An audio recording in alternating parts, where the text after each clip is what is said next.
Sudah 3 hari jelang laga lawan Arab Saudi, apa yang perlu dipersiapkan timnas? Kita ulas bersama Ketua Kelompok Supporter Indonesia di Arab Saudi, Garuda Saudi, Muhammad Erlangga, dan pengamat sepak bola Gita Suwondo. Selamat malam, Bung Gita. Selamat malam, Radi. Halo, Mas Erlangga. Di sana masih siang ya?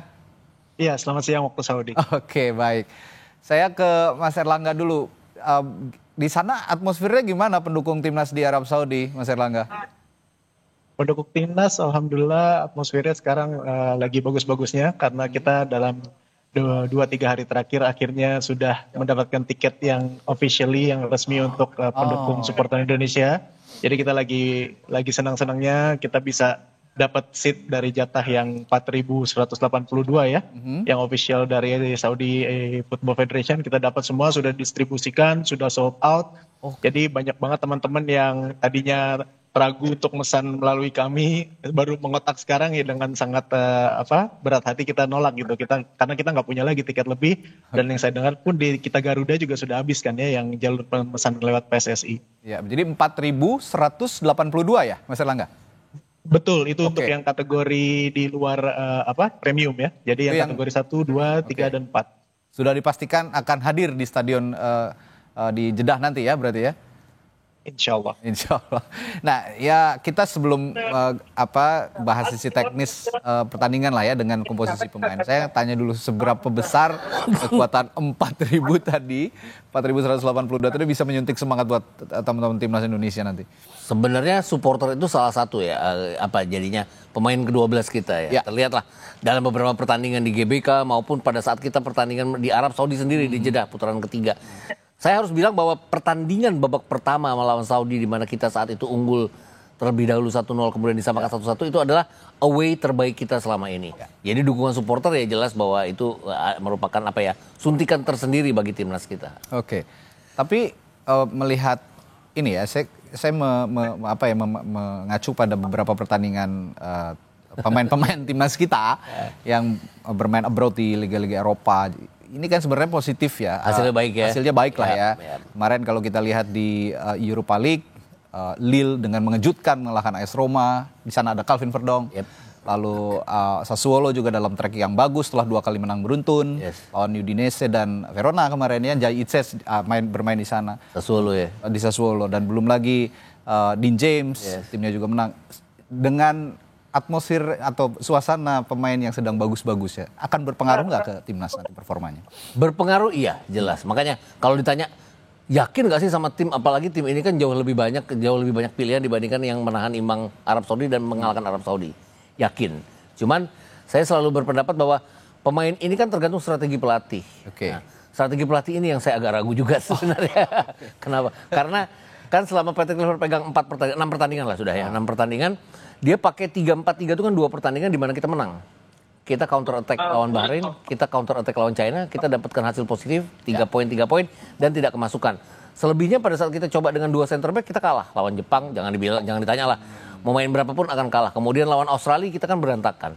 Kemarin lawan China Taipei dengan 2 back juga yang dia bilang bahwa saya senang dengan flow pemainan, nggak bisa jadi patokan juga ya. Itu kayak ngelawan kayak ngelawan tim yang benar-benar kualitasnya jauh di bawah kita. Lawan Lebanon kita menguasai jalannya pertandingan kita bagus di belakang, kita bagus di tengah, 2/3 lapangan masuk final third kan kita kayak orang bingung ya, nggak bisa bikin shot on target, nggak bisa bikin end passing, itu aja. Saya takut dengan strateginya dia kalau istilahnya orang Belanda kopek ya, keras kepala dengan pola 2 center back ini yang bisa mencelakakan kita nantinya. Mudah-mudahan enggak ya. Tapi saya ingin tanya juga ke Mas Erlangga, suasana di sana atau situasi di sana. Ini kan semua mayoritas pemain timnas sudah ada di Jeddah ya, Mas Erlangga. Mereka ini tahu nggak ada suntikan moral tambahan dari 4.182 supporter yang akan hadir di sana juga nanti, Mas Erlangga? Mestinya tahu ya. Tahu ya. Karena kan juga beberapa pemain yang datang kloter pertama dan sampai yang baru datang terakhir tadi malam ya, Jay sama Nathan, itu ada beberapa perwakilan dari kami yang datang juga menjemput. Jadi kami memang persiapkan beberapa orang yang ada waktunya untuk ke bandara menjemput, walaupun tidak banyak ya, tidak terlalu banyak, tapi at least kita letting them know that di sini di Saudi kita udah siap mendukung. Dari seperti itu, dan juga komunikasi kami dengan PSSI kan, karena kami banyak komunikasi untuk urusan tiket kemarin kan, jadi sambil kita selip-selipkan pesan lah, tolong titip pesan ke pemain kalau kita udah siap gitu, seperti itulah. Iya. Nah, Garuda Saudi ini juga penting, kenapa? Karena ya tahu lah ya kalau tim Timur Tengah ini kalau tidak diimbangi dengan supporter juga sepertinya sangat mengkhawatirkan gitu, apalagi kalau bermain di kandang. Tapi yang lebih lagi cukup membawa kekhawatiran bagi publik sepak bola Indonesia adalah absennya Martin Paes dan juga Emil Audero yang Martin Paes sudah oke tapi ya sekarang sudah membaik, ada kans untuk main. Tapi kalau memang Emil absen, sekarang Paes siap kawal, kira-kira bisa mengimbangi kemampuan Emil yang sedang gacor-gacornya nggak di Cremonense ini? Mungkin sekualitas Emil Audero enggak ya. Cuman pada saat pertandingan melawan Arab Saudi yang pertama di Jeddah, kemudian pertandingan ke lawan Australia di GBK, pertandingan pertama di mana 0-0, itu kan ada berbagai macam penyelamatan dilakukan oleh Paes. Jadi pada saat dia dalam kondisi terbaiknya, dia mampu melakukan apa yang Emil Audero lakukan di Cremonense maupun di tim nasional kita. Cuman kan dia udah lama nggak main, itu aja yang mesti menjadi tanda tanya. Tapi balik-balik lagi, kiper kita yang dari Liga Nasional kita, kan kualitasnya mungkin di bawah dari Paes sendiri. Itu aja mungkin pilihan ini yang agak jadi pertimbangan bagi pelatih Kluivert siapa yang akan dipasang. Karena intinya adalah kalau dibombardir oleh Arab Saudi mungkin, karena kalau kita lihat pada saat pertandingan di Jeddah itu kan kita mendapatkan berbagai macam shot on target dari mereka itu sampai ada 9 kali. Bahkan ada satu penalti yang berhasil digagalkan oleh Paes saat itu.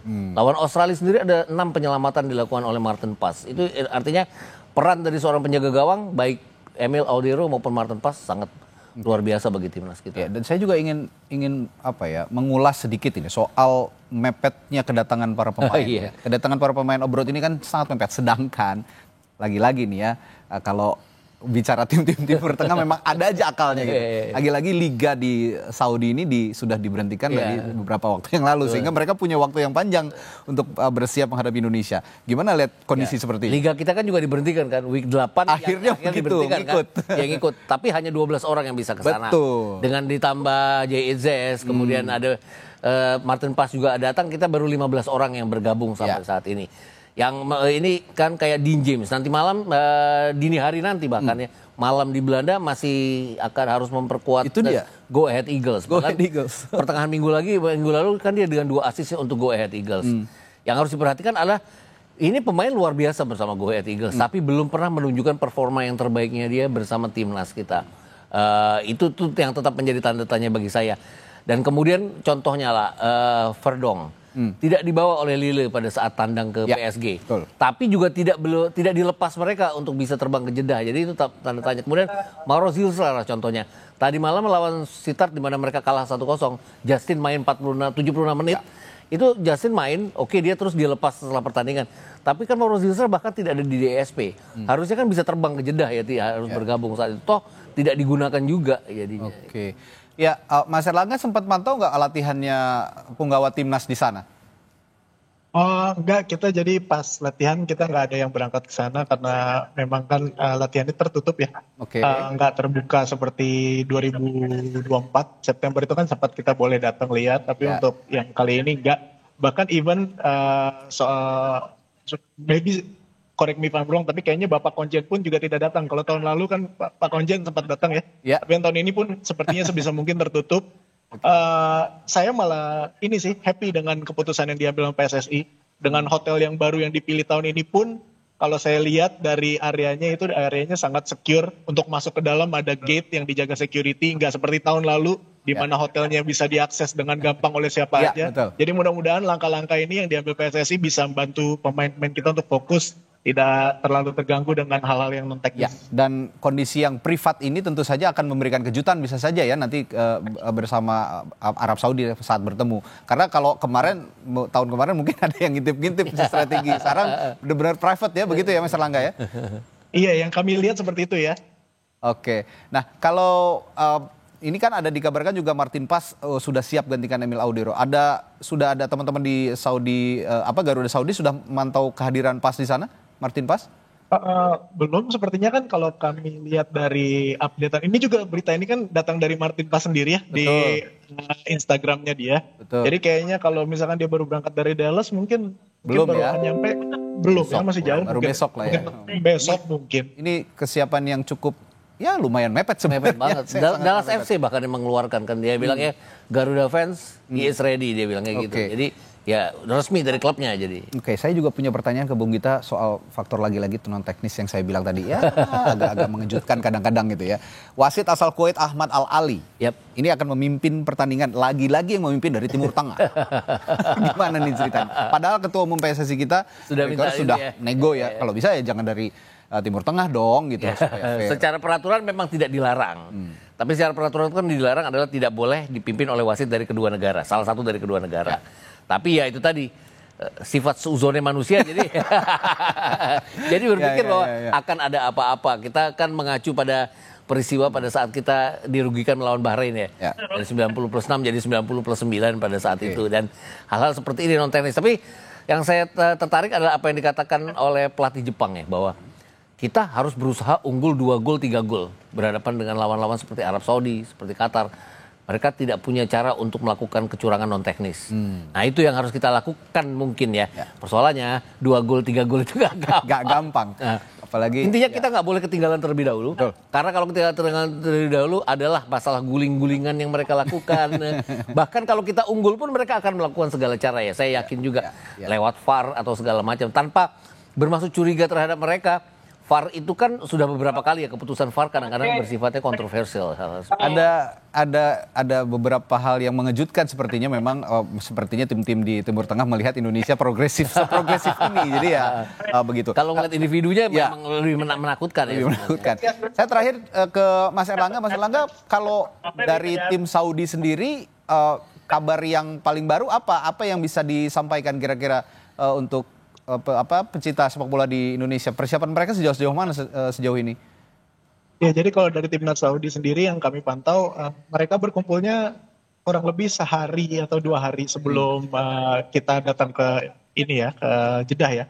Mungkin jadi sekitar akhir September dan mereka juga latihannya di tempat yang sama tapi seperti mereka lapangan yang lain, jadi tertutup, sangat-sangat tertutup. Beritanya sih yang bisa kami sampaikan adalah pemain andalan mereka seperti Salim Dosari yang sempat cedera beberapa minggu lalu sudah fit kembali, jadi sudah dipanggil.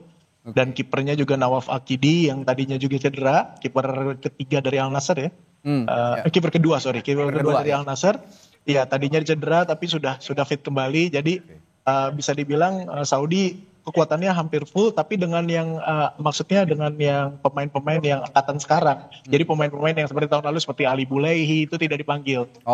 Banyak pemain yang masih di early 20s, belum sampai 30 tahun. Jadi jebolan-jebolan U23-nya timnas Saudi banyak yang dipanggil dan kebanyakan dari pemain-pemain yang dipanggil itu punya menit yang bermain yang cukup baik gitu. Jadi bukan lagi tren yang seperti sebelumnya memanggil pemain cadangan Al Hilal, memanggil pemain cadangan Al Nassr, enggak. Tapi ini pemain-pemain yang main di klub-klub lain yang mereka menit bermainnya bagus dan yang perlu diwaspadai itu Musab dari Al Shabab itu juga perlu diwaspadai, di playmaker yang bagus ya.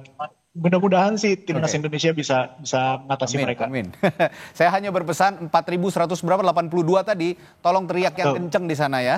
Memberikan semangat yang udah siap insyaallah. Paling maksimal untuk timnas Garuda melawan Arab Saudi karena ada kabar baik juga bahwa saat ini Martin Paes mudah-mudahan juga bisa segera seprima yang sebelumnya ketika melawan Arab Saudi untuk menggantikan posisi Amel Audero yang saat ini mengalami cedera. Baik, terima kasih Bung Gita Suwondo telah berbincang bersama kami dan juga Mas Erlangga dari Garuda Saudi sudah juga ikut memberikan informasi di Sapa Indonesia Malam. Terima kasih Mas.